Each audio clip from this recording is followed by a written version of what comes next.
Konnichiwa everybody, welcome back. So, I wasn't planning, I said this last time, I wasn't planning on doing a pickups video this week, but my big order from Japan is now on the way, and I think there's nearly 40 games in it, so that coupled with my already existing backlog, I thought I've got to do a few more. So I'm going to try and sort of get a few into this one. There's also been a few VHS pickups. We're going back months. So I've already recorded the VHS bit just for my own convenience. So I'll throw that in now. It's not long, but you can fast forward it obviously if you don't want to watch anything about VHS. I'll throw that up now. Right, quick VHS update. This is some months ago now, I went a bit mad trying to get all the VHS that I wanted. This is a substantial part. There'll be a few more to come, but generally speaking this is kind of the bulk. So we're just going to run through and we're not going to waste any time. I wasn't looking for this, but I couldn't resist when I saw it. And it's a double VHS of Tom and Jerry. Was there anything better when we was kids than Tom and Jerry? In a similar vein, I was kind of looking for this, which led me to other sort of similar items. I had to get a Wacky Races. This for me is the greatest cartoon, and it's still amazing, so had to get a Wacky Races. Right, then we're on to the films, I think. Yep, I got Jaws. It's not as nice as the CIC original box, but that's stupid money. This is actually quite a nice print. It's a decent picture quality, being a later release. But what a stunning film Jaws still is, honestly. So good. Short Circuit. Again, this is still really good. I hadn't seen that in years. We then got The Last Starfighter. This is another one like Tron I'd never seen. Having now watched it, it's kind of okay. It's no more than that to me. Again, I think you probably needed to see that back in the day. Then this next one is a double pack. We've got Cobra and Tango and Cash. I bought this for Cobra, really, because again, I'd never seen Cobra. I don't think Tango and Cash is up to much, if I'm honest, but Cobra, still decent, I would say. Like I said, I'd not seen it before, so I didn't really know what to expect, but it is really good. So chuffed to get that. Then had to get absolute classic, The Goonies. Again, it's not the best box available, but again, some of these are stupid money. So I was chuffed to get that in any form, really. Then we've got Days of Thunder, which is Top Gun in cars. What's not to like? I don't know why the critics didn't like it. I think it's a pretty good film. Then perhaps one of the most famous 80s films, Fatal Attraction. I haven't seen this since way back when, and I've not watched it yet. But I thought had to look, that sort of had to be on the shelf, I felt. Then we picked up Frantic, which is a Harrison Ford thriller. Set in France, in Paris. This is really good. Been some years since I've watched this as well, but that is a great film. Then another kind of 80s classic, and I had to get Police Academy. I know there's like 6 of them or 7, wherever there is. I just wanted one, and so I had to get the original. And then also had to get Trading Places. Now this is in a nice CIC box. Again, this is still a fantastic film. I've got to say. So good. And there's a couple of things that are very worth watching in it, I would say, if you know what I mean. Then, again, this is another classic, and we've got Twins. This is a CIC box, but it's lost that. It's obviously a later style without the stripes on.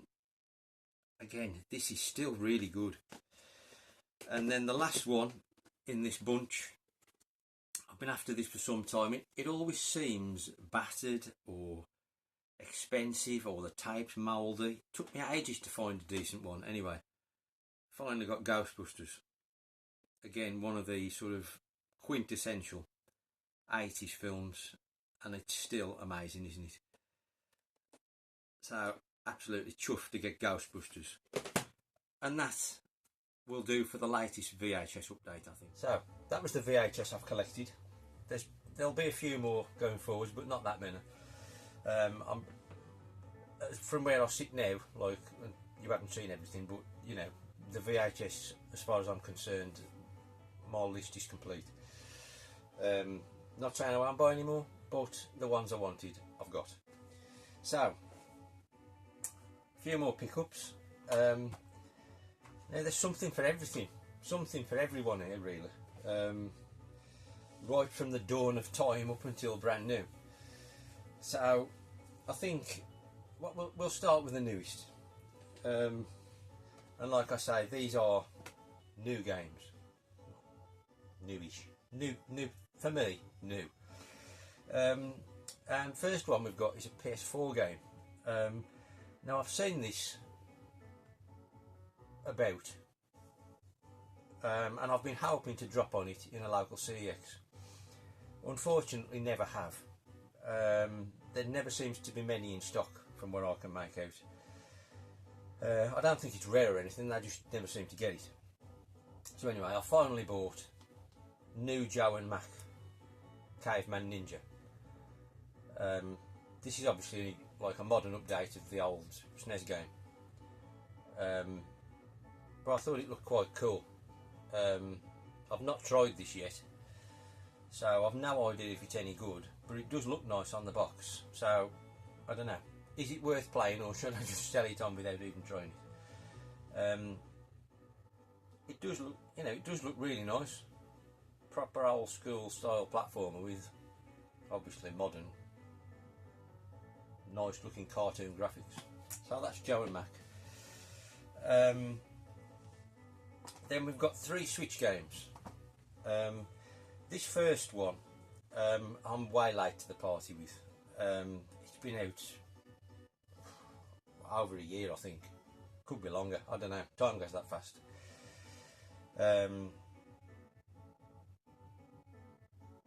Anyway, I decided to pick it up eventually. Drainus. I've still not tried this. There's still, you know, not enough minutes in the hours and hours in the days and days in the week for me. I haven't got time to play anything. But anyway, I much prefer a vertical shooter, which is why I think I sort of didn't jump on this straight away. But I know I've heard a lot of people say it's really good, because you drain the power off your enemies or something to fire back at them or something. And the graphics do look quite nice. So I decided to pick it up anyway, and it's quite a cheap one really. So hopefully at some point I'll get to try Drainus. And then in a similar vein, I've picked up the Irem Collection 1. Obviously just a standard version. I haven't got time, space or funds for these big massive sets. But yeah, this is Image Fight 1, 2 and X Multiply, which I've got on the Saturn. And originally when I got that one, it's only a repro mind you, I thought it would be Image Fight I would prefer over X Multiply, but I actually found X Multiply I thought was the better game. However, I thought it'd be nice to have the physical version, so picked up this. Again, not had time to actually try it. You actually get a manual with this one, so nice to have anyway. I'm sure I'll get to it at some point, all being well. And then the last Switch game is I played this on the Dreamcast and picked up Rainbow Cotton, which is the sort of 3D into the screen Space Harrier style game of Cotton. Don't seem to get much love, but I actually like this on the Dreamcast. My only real criticism is that your main character kind of stops your view of what's coming towards you. But that said, I do like the game, and again, it was only a repro I'd got for the Dreamcast, so I thought it'd be nice to have a physical. So I picked up that. Again, not had time to try it. So that's all the modding out of the way. So where should we start now? Well, I've got the Mega Drive on, so we'll start with Mega Drive. I'm pretty much, you know, I'm happy with my Mega Drive collection, if I'm honest. There are a handful, you know, if I find them at the right price, I would like to add them, but there's nothing sort of I feel I've got to get that kind of thing. That said, a couple of years ago now probably, I thinned out the Mega Drive collection a bit, and I went a bit too far, and I got rid of some stuff which I've regretted. So I've got 3 here which I've reacquired. The first 2, we've got Road Rash 1 and 2. I've just put this on for background. Awesome game. But we'll throw this one in anyway.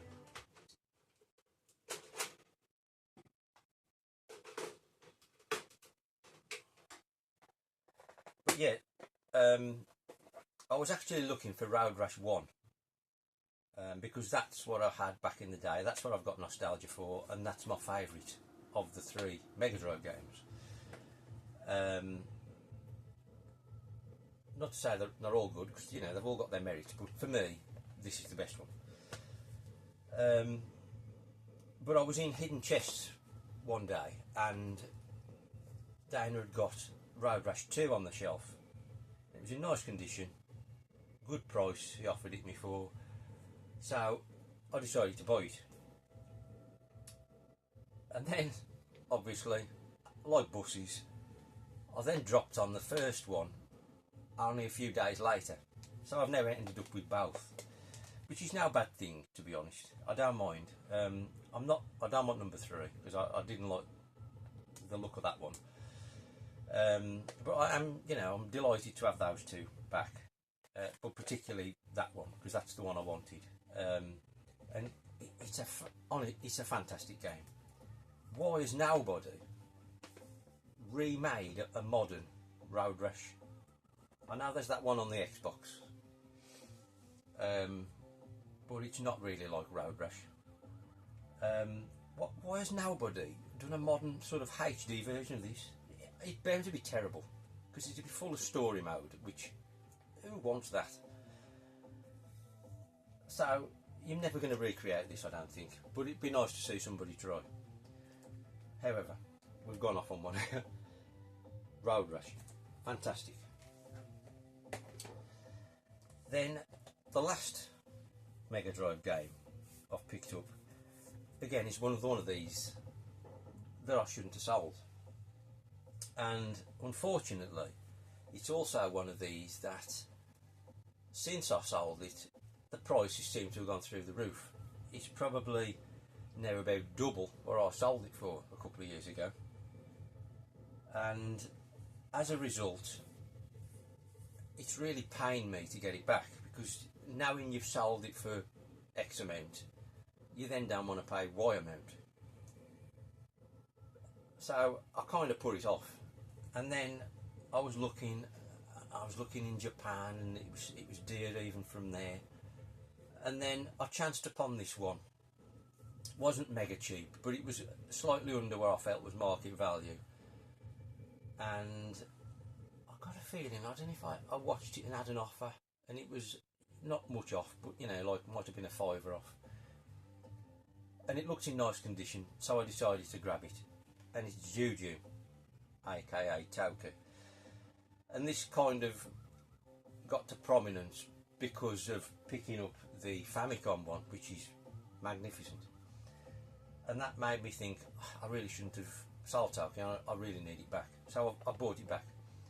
And it's great to have it back. I'll bang it in. And it is in lovely condition, I've got to say. You know, it's really nice. Even the box don't feel like it's been opened much. You know, you've got to force it to open it. I do like that.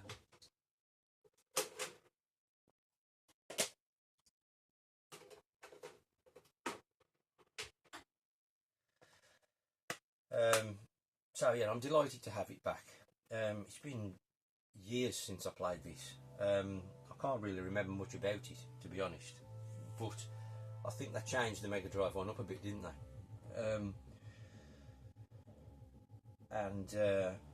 Funnily enough, I've watched Stu Ninja Bearhawk this morning, and he's recently picked this up for his Mega Drive.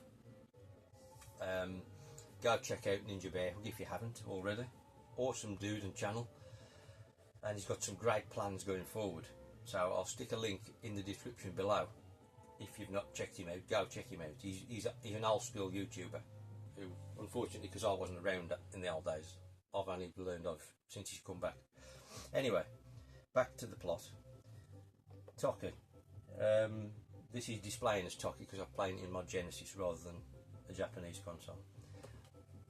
This kind of highlights to me the beauty of Japanese artwork. I mean, just look at the box. And I mean, to be fair, the PAL Toki box is quite nice. But this just shows you how, like, Japanese artwork is just on another level. So anyway, all that being said, I'm delighted to finally have Toki back, even though it's cost me almost double what I sold mine for. The only sort of silver lining is this is in better condition than the one I sold, so, you know, every cloud. Right, I think I'll have to change some plugs around now, so we'll have a slight pause and be back in just one moment. Right, and we're back. So, moving on, Nintendo.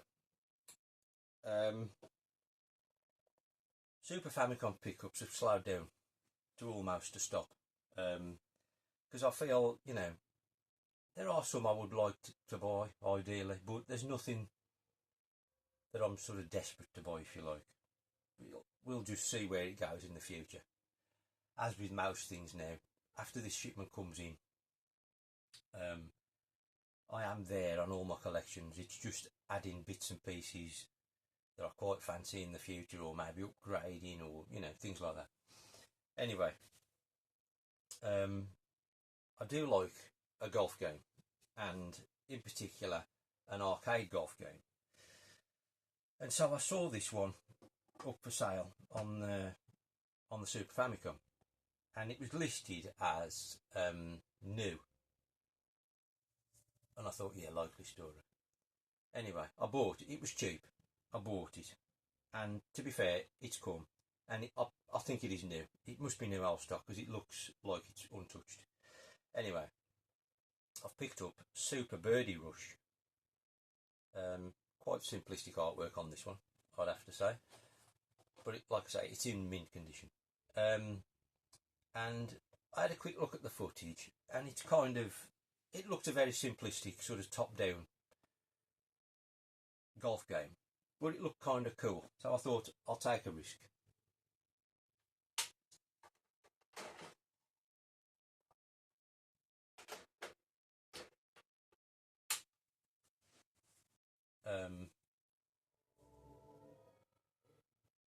Data East game, apparently. Not published by Data East, it's got Deco on the box. Can't believe it's an arcade, but who knows, it might be. Super Birdie Rush. Wasn't quite as good as I expected. It's alright, we'll just, we're not going to dwell on this, obviously. It's a golf game. Not many people are interested. It's kind of alright. We've got this really sort of naff mode 7 at the start, which, you know, flies by every hole. Didn't really have to do it. But you had to include a bit of mode 7 back in the day, didn't you? But yeah, it's alright. It's just nothing groundbreaking. Which I wasn't expecting, to be fair.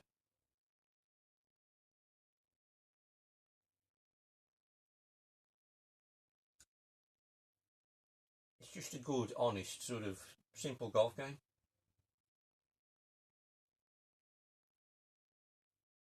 And we've managed to find a tree. What a shock.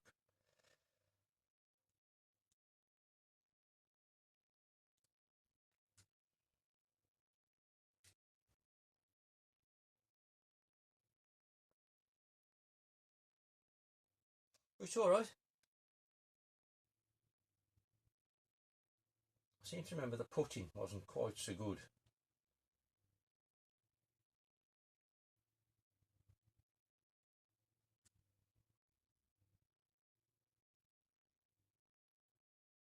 Oh, how close can you get? Well, there you go anyway. Decent. And I mean, if you like, you know, a simplistic golf game, you could do far worse. And it is cheap as well. So that's Super Birdie Rush. Right, that brings us on to the Famicom. And it's kind of a never-ending rabbit hole, the Famicom. Because just when you think you know about the things you want, you find out about other stuff. The library is massive. And I'm trying to get all the arcade game conversions, like the ports. And like I say, I keep thinking I know all the ones that are available, and you find out about a few more. So anyway, I'm plugging away at getting those, and you know, there's going to be some more of these in this big order that's coming in. However, sticking with the golf theme, I hadn't got a golf game for the Famicom, so I thought I'd like to try one. And so I thought, where's the best place to start? And it's the original Nintendo Golf, like the black box, you know, NES original release. So I decided to get hold of that. It's a lovely green cart, I've got to say, or blue, whatever you want to call it. Aqua. I thought that's a good place to start. Boy, was I wrong.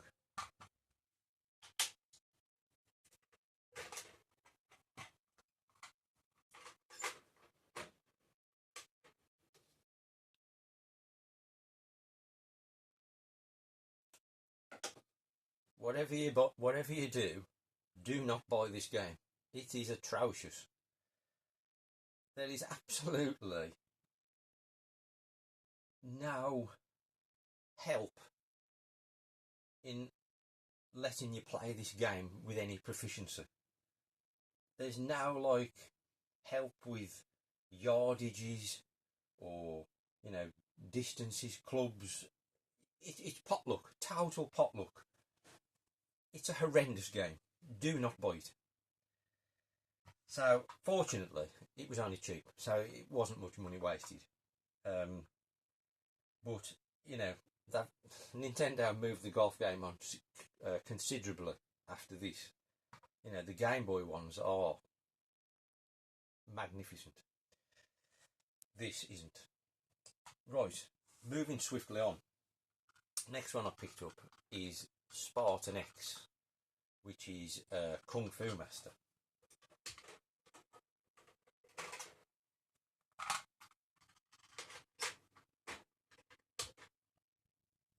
Now this is a cracking little game, I've got to say.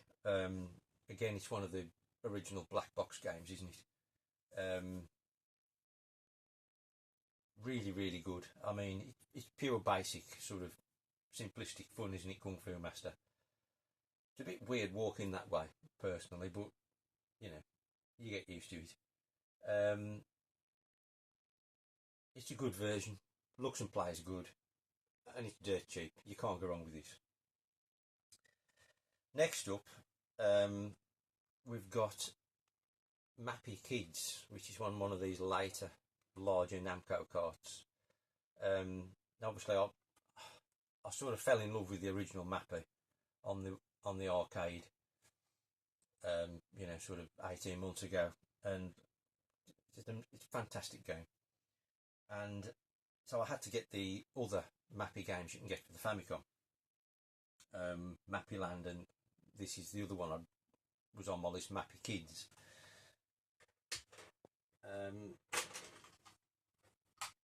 This is,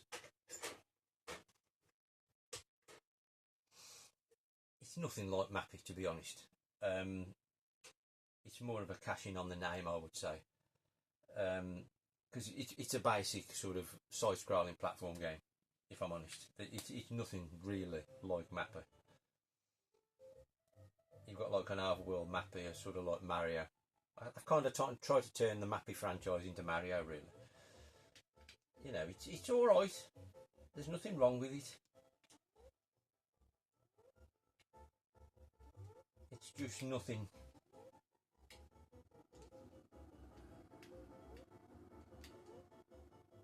You've got this kind of floating mechanic, a bit like Bomb Jack.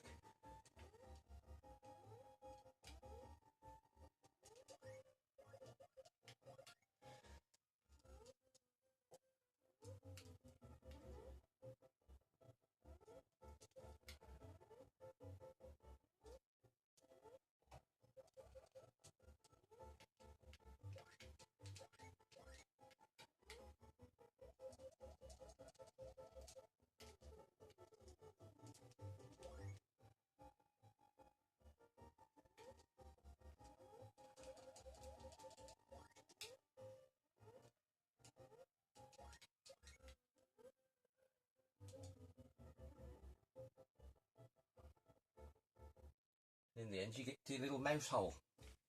You know, it's all right. It's a decent, fun little platformer, but it's by no means groundbreaking. It's not Mario, but it's all right. That's Mappy Kids. Right, next up, I chanced on this completely by accident, just searching Famicom games, and this popped up, and I'd never seen it before. Hadn't got a clue what it was. Had a quick Google, and it looked up my street. It's a single screen sort of puzzle stroke platformer, and it's called Flappy by DB Soft, whoever they are. It seems, I won't say rare, but it seems uncommon, and this was for sale at a reasonable price, and I thought I'll take a chance.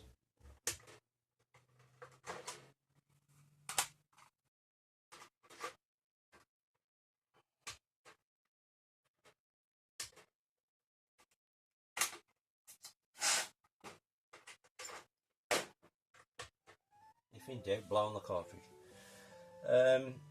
Flappy. And it, like I say, sort of a puzzle game. You control this dude here, and all you can do is move these kind of boulders around, but you can only sort of move them left and right by pushing them, and it's kind of a game of working out in what order you've got to move things around to sort of get to the end of the level, if you like. It's really quite taxing. It's right from the start, it's not particularly easy, but it's a fun little game, and you know, I love this kind of stuff. So if this is your bag, I'd say this is worth checking out. Fun little game. Right, next up we've got, this is a classic, and we've got Rolling Thunder on the Namco cartridge, obviously. Missing the top label, but I'm not too fussed about that.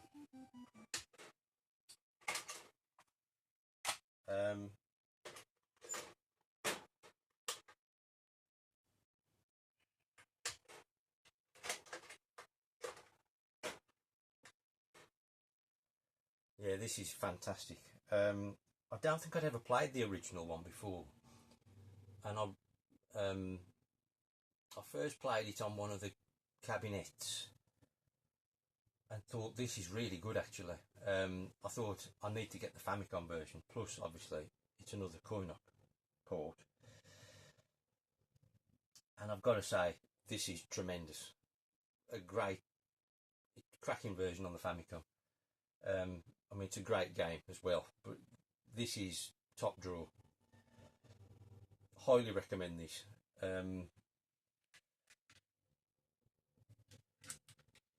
You can't go wrong. Plays great, looks good. Just a great game all round. I can't recommend this highly enough. Fantastic. Next up, we've got two left. We'll go with this one first. This is another one of the coin-op conversion. Well, both of these are actually. This, unfortunately, is not what I'd call a cheap game. Because Famicom generally tend to be quite good value. You've got to pay up a bit for this one, but I felt like I needed, I want these coin-op ones. So anyway, it's Heavy Barrel. Which I've got a feeling is Data East, but I could be wrong. Don't matter anyway. I had the mini sort of My Arcade thing of this and thought it was quite cool. That was obviously the arcade version. So I thought I'm going to take a punt and I'll get hold of it. It's kind of like a commando style game, which I must be honest, I don't mind them, but I'm not crazy about them. So,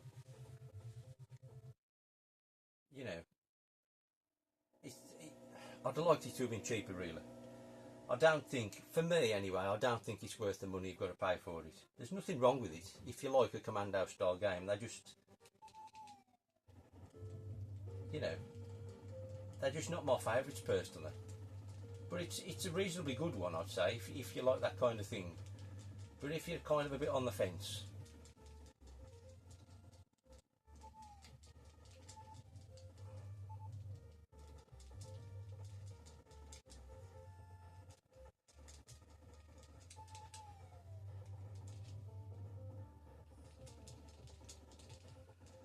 yeah, if you're a bit on the fence, I'm not sure. I don't think you can perhaps justify.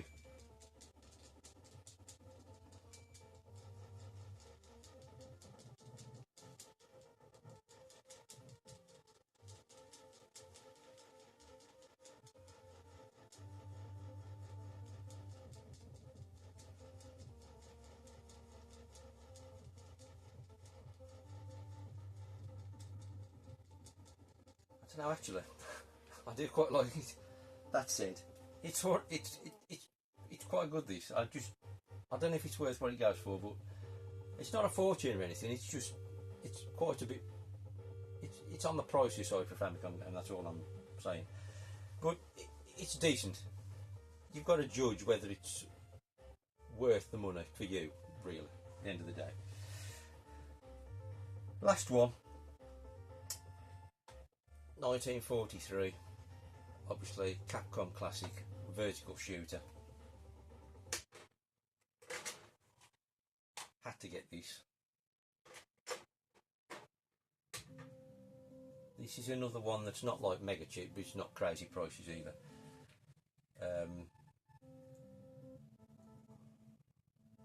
And this is a good game.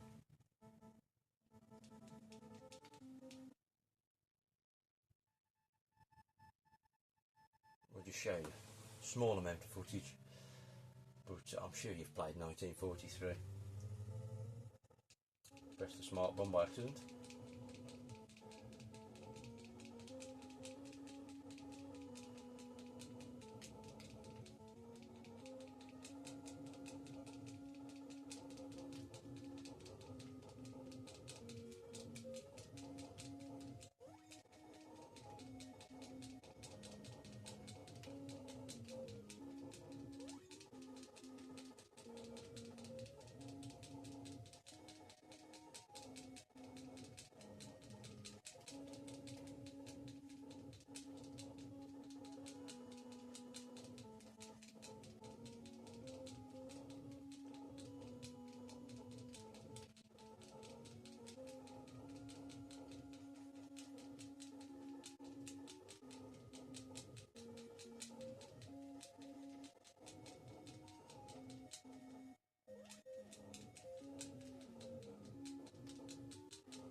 Anyway, you get the idea.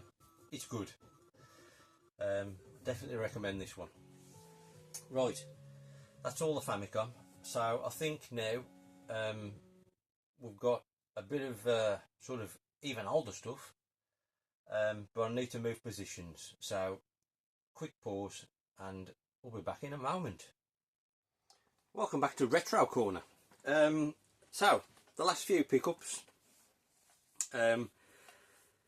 like I say, we've gone from one extreme to the other here. We've gone from super brand new modern to now vintage old school, and I've picked up Killer Bees for the video pack. I know there's nobody interested in video pack except maybe Lee. However, there's one or two of these I'm still looking for. This was one of them, and you don't seem to find these sort of later release games too easily. So I jumped on this as soon as I saw it. Cracking game. I have already loaded it up on the screen. It's kind. I mean, it's a video pack. You know, it's basic, but this is another quality video pack game. I'd say it's in the top tier. As you can see, you're kind of the white swarm of bees, and you're basically chasing the flowers around the screen while avoiding the bad bees, and you're trying to get you're trying to pollinate the flowers and turn them into sort of beehives. Really, really good. Top. Honestly, this is a really good video pack game. Super chuffed to get that. I think there's only 2 left I want for it now, but they are really difficult to come by. But we'll keep plugging away. Then we've got one 2600 cartridge, and we've picked up Mountain King, a CBS cart, as you can see. This did come out on other formats. I think it's on the ColecoVision, as you'd expect, and I think it was on some home computers. But this is another one that's not easy to come by on the 2600. I can't remember where I found this. Been some time, but anyway, I was chuffed to get it. So we'll knock that off, and we'll put that on. For anybody that's bothered, nobody's probably watching this because it's too old.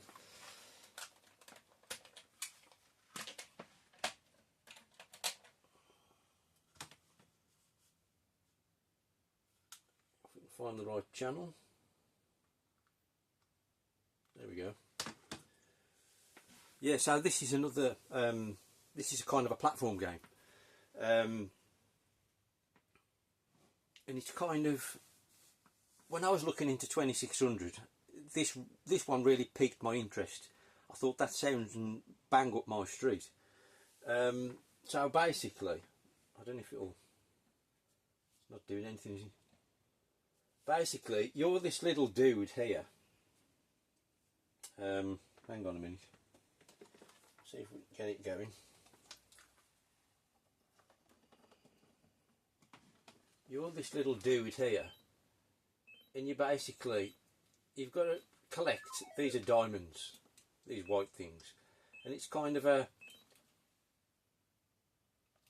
as you can see, a platform game, but it never ends. Kind of, it keeps looping, even though the screen's only a certain size, it kind of loops around, so it looks like it never ends.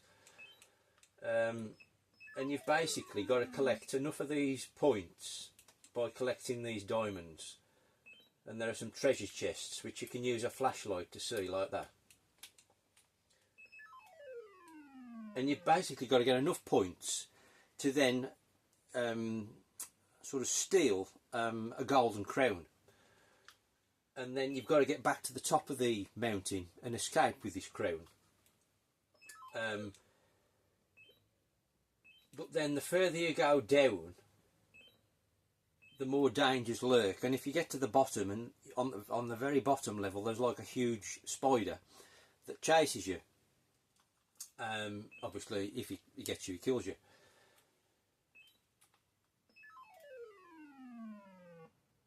and obviously you'll keep falling when there's no platforms.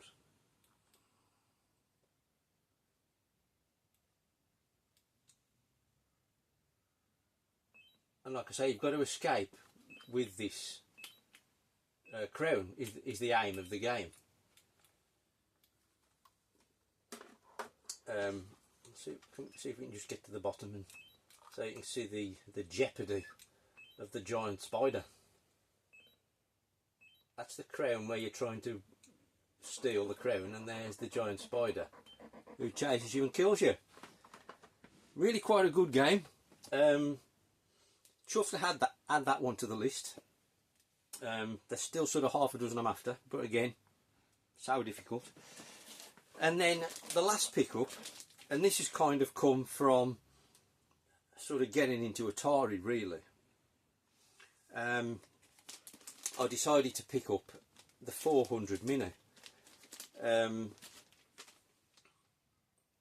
Through liking some of the Atari games so much, I thought I'd like to kind of experience like the home computer versions, because although this is a 400 inch style, it actually plays all the 800 and 800 XL games as well.